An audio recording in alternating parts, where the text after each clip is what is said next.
ये देखो हमारा 16-17 इंच का डोला। और बिंदी, देखो तुम्हारे पापा का डोला। दम है कि नहीं? है ना दम?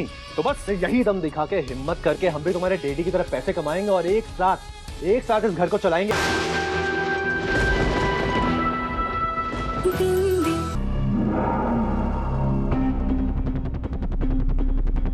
चलो रे, कोर्ट जाने का टाइम हो गया, मैं भैया जी को लेकर आता हूँ। ठीक है, मैं गाड़ी नहीं बुलाता। चल जल्दी कर।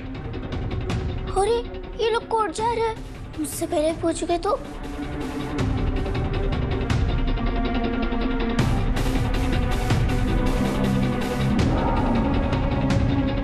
किशन जी प्लीज मेरी हेल्प करिए, यहाँ से बाहर कैसे निकलूं?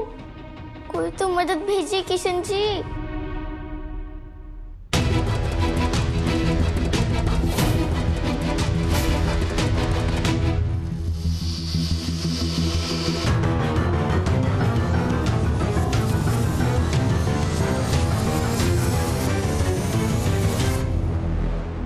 के गुंडे हमें देख नहीं सकते। एक काम करते हैं, तुम उस तरफ छुपकर जाके ढूंढो, मैं इधर जाती हूँ। नहीं, हम तुम्हारे साथ रहेंगे। आइडिया।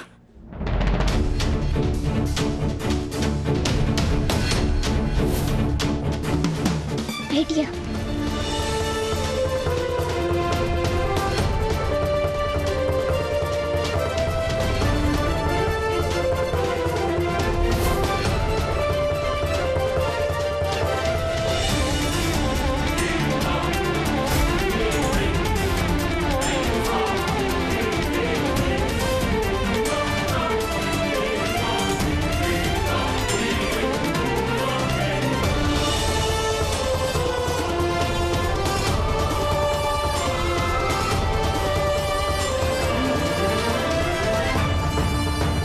जय श्री कृष्ण।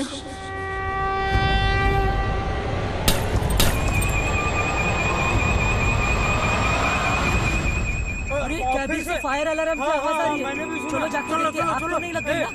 जाओ जाओ जाओ, देखो क्या हुआ है, जल्दी जाओ, अलार्म बज रहा है बहुत।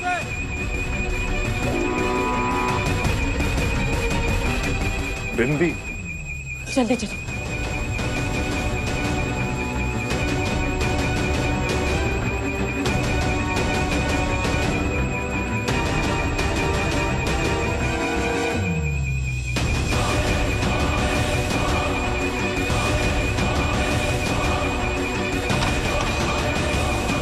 तुम उधर चेक करो।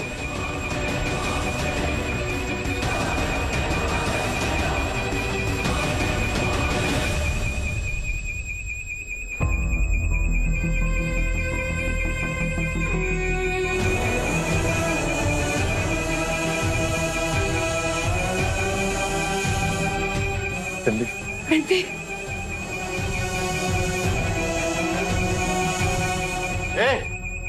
चल।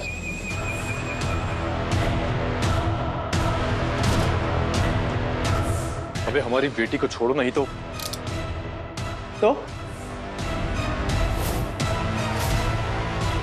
क्या करेगा?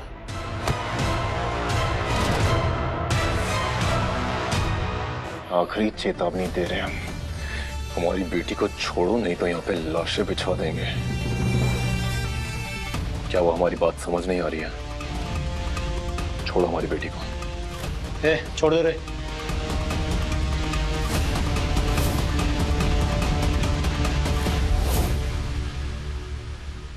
बिंदी।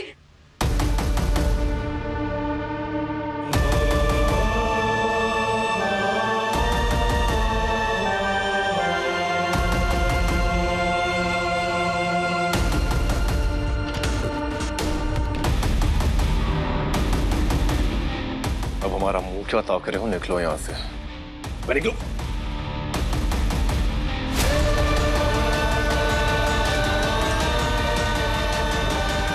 काजल, वक्त नहीं हमारे पास, चलो। चल बेटा, अच्छा।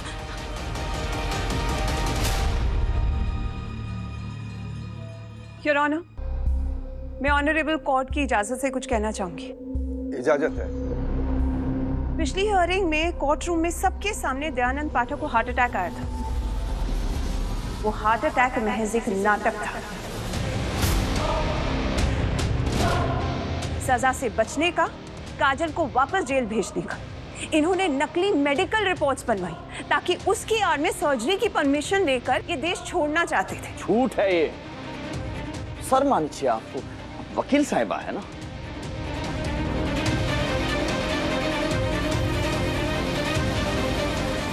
योर ऑनर, ये रही असली रिपोर्ट।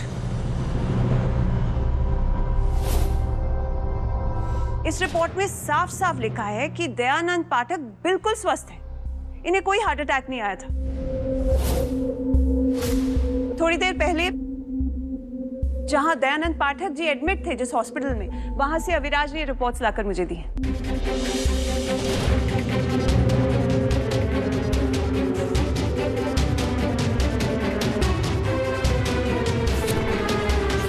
ये जिसकी बात कर रही है, अविराज की बात कर रही है ना,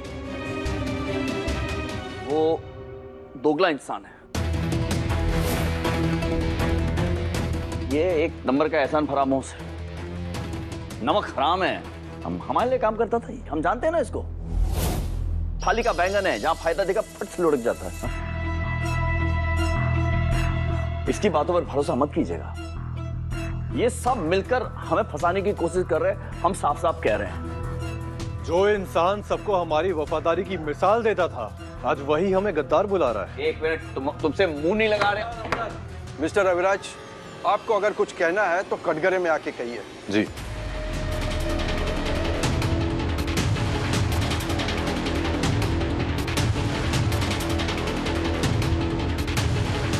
जज साहब, पूरे मथुरा के लोग इन्हें भगवान मानते हैं, लेकिन ये उसके लायक ही नहीं है।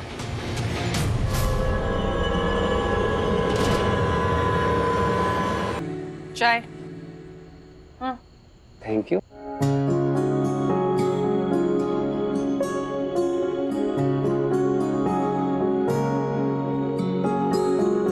थैंक यू भाभी।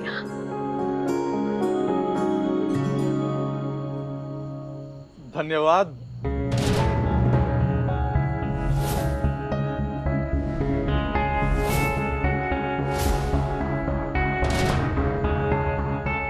भाभी जी। अरे सुधा, ये क्या कर रही हो? चाय के कप में चाय ही होगी ना, शरबत तो दी नहीं होगी मैंने। हमें भी पता है चाय के कप में चाय ही, लेकिन हमें चाय चीनी मिट्टी के कप में और अविराज को स्टील के कप में क्यों? जिसकी जैसी औकात उसको वैसा सम्मान। खुशी मनाओ, कम से कम चाय दे तो रही हूँ। मैंने क्या भंडारा खोल रखा है? हाँ, कोई भी गरीब भिखारी मेरे घर में आ जाएगा और मैं उसको मुफ्त में चाय और खाना परोसती रहूंगी। सुधा, चिल्ला मत। एक बात बताओ कि गुंडा मवाली हमारे घर में कर क्या रहा है? कभी तुमने सोचा है कि हमारे बच्चों पर क्या असर पड़ेगा इसका? भाभी, हम दूसरा घर ढूंढ रहे हैं, जैसे ही मिलेगा हम यहाँ से निकल जाएंगे। हाँ, ये क्यों? तू क्यों ये घर छोड़कर जाएगी? ये घर तेरा है काजल। इस घर से अगर किसी को जाना है ना तो हम जाएंगे। हाँ ठीक है, ये सही है, मैं ही चली जाती हूँ। पलंग, पेटी, अटैची सारा सामान बांध कर निकल जाती हूँ, बच्चों को भी लेकर जाती हूँ। और ये जो सड़क है ना, उसके बाहर एक झोपड़ी बना लेते हैं ताकि तुमको इससे मिलने में दिक्कत ना हो। अरे बस करो यार सुधा, अबे एक शब्द ही तुमने और बोला ना तो क्या भूल गए हो? हम लोग मरने वाले थे, हमारे बच्चे भी मरने वाले थे। सौरभ, सब भूल गए हो क्या? सब तुम्हारी लाडली बहन के चक्कर में, क्योंकि इससे इस शहजादे से प्यार हो गया था। हाँ, आए बड़े, पहले हमारा महल निकल गई, अब इस छोटे से माचिस जैसे डिब्बे वाले घर में रह रहे। देखना तुम, सड़क पर ले आएगी, मैं बता रही हूँ तुमको। सही कह रही हो, भूलो मत, ये घर काजल का है। हाँ हाँ, क्यों नहीं? भाभी प्लीज शांत हो जाइए। भैया आप भी क्यों एक दूसरे से लड़ रहे हैं आप दोनों? अरे तू मुझे क्यों चुप करा रही है? क्यों, क्या तू हुआ? देख रही ना ये क्या बोल रही है? अब क्या हुआ? सुनो ना, तुम्हारा दिमाग खराब हो जाता है। अरे सुनिए, अरे एक बार, अरे चुप।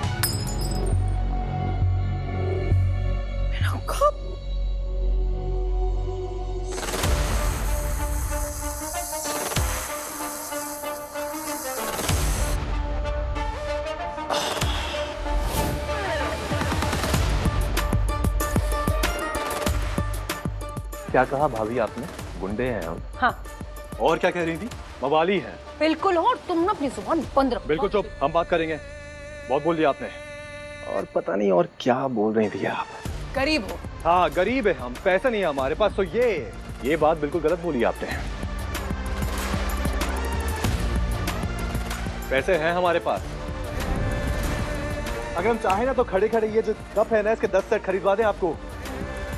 बहुत पैसे हमारे पास, अपने परिवार की जिम्मेदारी लेने की हिम्मत भी है।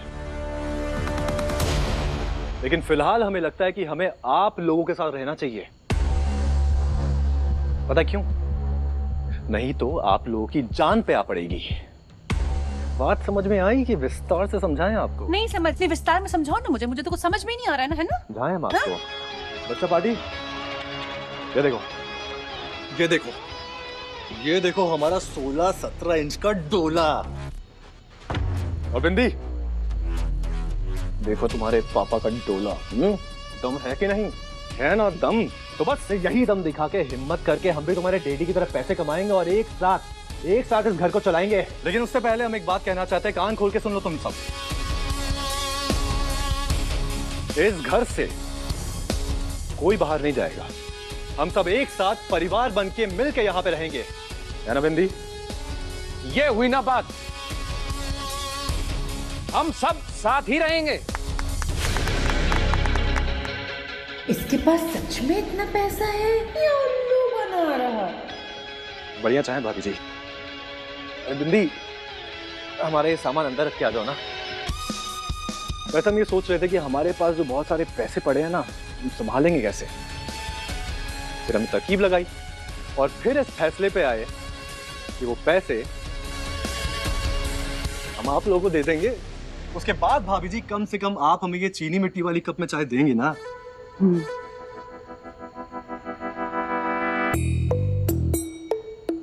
दयानंद के साथ इतने टाइम काम किया है, पैसे तो होंगे ही इसके पास।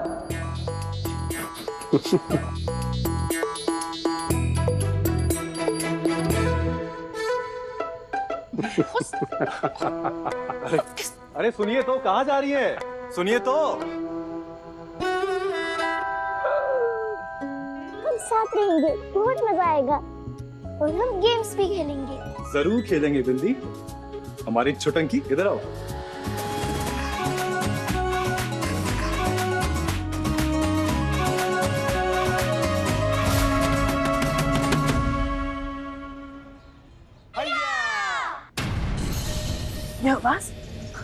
ये आवाज कैसी है? दयानंद के गुंडे वापस तो। बच्चे आवाज कहाँ से आप? और एक ये कैसी आवाज? चुप, आप इतना घंटा मत बनाओगे क्या? आप सच में सुपर हीरो जैसे फाइट करते हो, हवा में कूद कूद के? हाँ बिल्कुल। और अगर तुम लोग के साथ कोई बुरा करे ना, गलत करे, तो तुम लोग को भी लड़ना चाहिए कूद कूद के। वाह, हमें भी आपके सुपर हीरो वाले मूव्स दिखाओ ना। पक्का दिखा दें? ये लो, अभी लो। एक मिनट, ये आंगन को अखाड़ा बनाओगे क्या?